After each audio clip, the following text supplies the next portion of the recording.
네, 안녕하세요. 미리네 라이브 상무무입니다. 오늘도 손흥민 관련 소식을 또 하나 전해드리고자 합니다. 여러분, 요새 정말 푹푹 찌는 동남아 같은 날씨와 1년이 넘도록 끝나지 않는 코로나 때문에 많이 힘드실 텐데요. 그럼에도 불구하고 1년 동안 연기됐던 도쿄 올림픽이 무관중 경기로 드디어 오늘 7월 23일 개막식을 시작합니다. 개막식 하루 전날인 어제부터 축구 경기가 시작됐죠.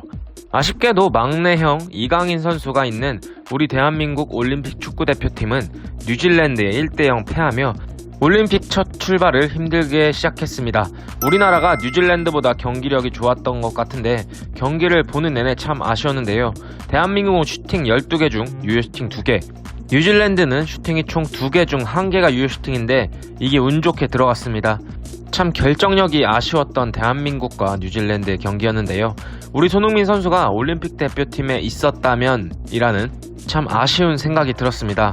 사실 학범슨이죠. 우리 김학범 감독님이 손흥민 선수를 올림픽 대표팀에 선발하지 않으면서 손흥민을 더 아껴주어야 된다고 말씀하셨고 다 이해는 하고 있습니다만 뉴질랜드에 지고 보니 탑 클래스의 골 결정력을 가진 손흥민 선수가 있었다면 어땠을까 하는 아쉬운 마음이 들었지만 토트넘으로 돌아간 손흥민 선수의 활약상과 엄청난 기록이 또 조명되고 있어서 공유를 드리려고 합니다. 네, 우선 손흥민 선수의 프리시즌 소식입니다. 손흥민 선수 런던으로 돌아와 모우라 선수와 열심히 골 세레머니를 만드는 영상을 토트넘 SNS에서 볼 수 있었는데요. 손흥민 선수가 복귀 후 처음으로 가진 연습 경기에서 전반만 출전하고 1골 2도움을 올렸습니다. 손흥민 선수는 콜체스터와의 경기에서 원톱으로 선발 출전했습니다. 프리시즌에 합류한 손흥민 선수지만 진짜 월드 클래스란 이런 것이다 라는 걸 콜체스터전에서 보여줬죠. 실점 감각은 여전합니다.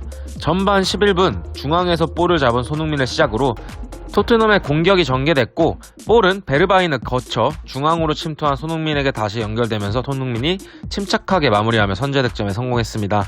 우리의 슈퍼소니 손흥민 선수는 팀의 첫 번째 득점을 확실하게 책임지며 손업형 아니죠.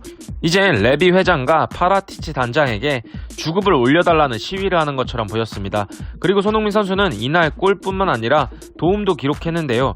전반 14분 손흥민의 코너킥이 모우라의 헤더에 완벽히 연결되며 손흥민 선수가 도움 1개를 추가했습니다.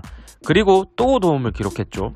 전반 37분경에는 손흥민 선수가 페널티 박스 측면에서 크로스를 시도했고 알리는 손흥민의 크로스를 헤더로 성공시키며 팀의 세 번째 득점을 올렸습니다. 손흥민은 이날 도합 1골 2도움을 올리며 지난 시즌이죠 이제 2021 시즌의 득점력과 도움이 괜히 나온 게 아니다 라는 걸 보여줬던 환상적인 경기였습니다. 토트넘 팬분들은 행복할 것 같습니다. 이런 손흥민 선수가 든든하게 지켜주고 있으니까 말이죠. 그리고 손흥민 선수의 골 결정력에 대한 분석 결과가 또 하나 나왔는데요. 지난 5년간의 자료를 바탕으로 각 리그에서 탑 클래스 수준으로 평가받고 있는 선수들의 골 결정력을 분석한 자료가 나왔는데요. 영국의 스포르팅 라이프는 SNS를 통해서 5시즌간 유럽 5대 리그에서 뛴 선수 중 기대 득점, XG 대비 골을 많이 넣은 선수들을 기재했습니다. 이 가운데 손흥민 선수가 걸출한 골잡이들을 제치고 당당히 1위에 올랐습니다. 손흥민의 기대 득점, XG 값은 44.4골입니다. 5시즌간의 기대 득점이기 때문에 한 시즌간의 골은 약 9골을 넣을 것으로 기대됐지만 손흥민은 5시즌간 66골을 몰아쳤습니다. 기대 득점 대비 49%의 골을 더 기록한 수치입니다. 16-17 시즌부터 손흥민은 매 시즌 2자리 이상의 골을 기록했습니다. 2위는 득점기계 홀란드 선수입니다. 홀란드의 기대 득점 XG는 29.5골인데 홀란드는 지난 2시즌간 40골을 쓸어 담았습니다. 홀란드 선수는 기대 득점 대비 36%의 골을 더 기록했죠. 공동 3위는 리오넬 메시와 해리케인입니다. 메시의 5시즌간 XG 값은 131.2골이고 대략 한 시즌간 26골을 넣을 것으로 기대됐는데 메시는 이 기간 동안 161골을 몰아쳤습니다. 그리고 케인의 경우 기대 득점 XG 값은 94.9골인데 117골을 몰아쳤죠. 이 둘은 XG 대비 23%의 득점을 더 기록했네요. 이 뒤로는 음바페와 라카제트가 위치하고 있습니다. 참으로 이런 수치들을 볼 때 손흥민 선수의 득점력이 실로 엄청나다고 볼 수 있을 것입니다. 다음 시즌도 10십 클럽을 달성해서 3시즌 연속 리그 10십 클럽을 최초로 달성했다고 보면 꼭 좋을 것 같습니다. 프리시즌에서의 활약이 또 조명되고 있는 만큼 다음 시즌의 활약을 기대해 보도록 하겠습니다. 그리고 이제 진짜 강팀하고 붙었을 때 토트넘의 전술이 과연 먹힐 것인지가 정말 궁금해지는 상황입니다. 토트넘의 훈련장 분위기나 프리시즌 경기력으로 볼 때 나쁘지 않은 출발이 될 수 있지 않을까라는 조심스러운 예측을 해볼 수 있을 것으로 보입니다. 과연 토트넘이 챔피언스 리그 티켓을 거머쥘 수 있을 것인지 또다시 손흥민과 케인에 대한 이야기를 안 할 수가 없는데요. 케인은 아직 토트넘 훈련장에 복귀하지도 않았고 당연히 훈련장에 복귀하지 않았으니 프리시즌 경기도 안 뛰었겠죠. 우리 손흥민 선수가 케인이 없는 토트넘의 프리시즌에서 엄청난 활약을 할 것으로 예상을 하고 있긴 하지만 케인의 이적은 첩첩산중인 상황입니다. 일단 케인의 계약 기간은 앞으로 3년이 남았습니다. 레비 회장이 놓아주지 않는 이상 케인이 이적하기는 쉽지 않을 텐데요. 토트넘 핫스퍼 출신 축구 전문가 제이미 오하라가 케인의 잔류 가능성에 무게를 뒀다는 소식을 전해드립니다.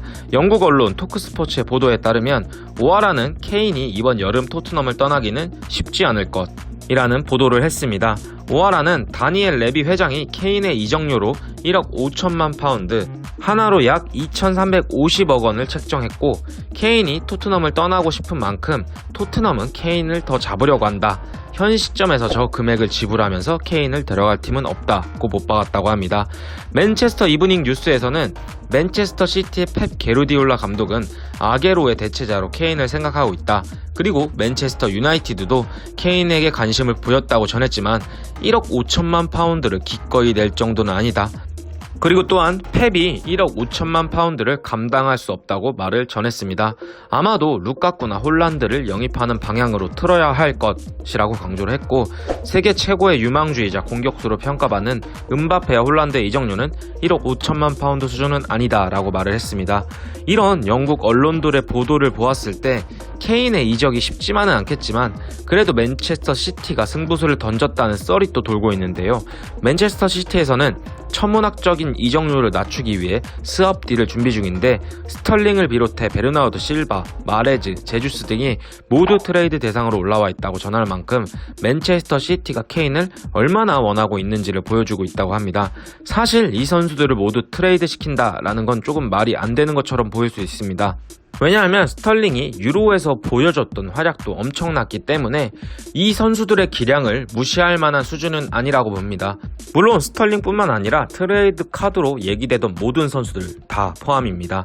아무튼 손흥민 선수와의 찰떡궁합을 자랑하는 케인 선수가 과연 언제 토트넘 훈련장에 나타날 것인지 지켜보고 있도록 하겠습니다. 오늘 영상은 여기까지입니다. 영상 시청해주셔서 감사합니다.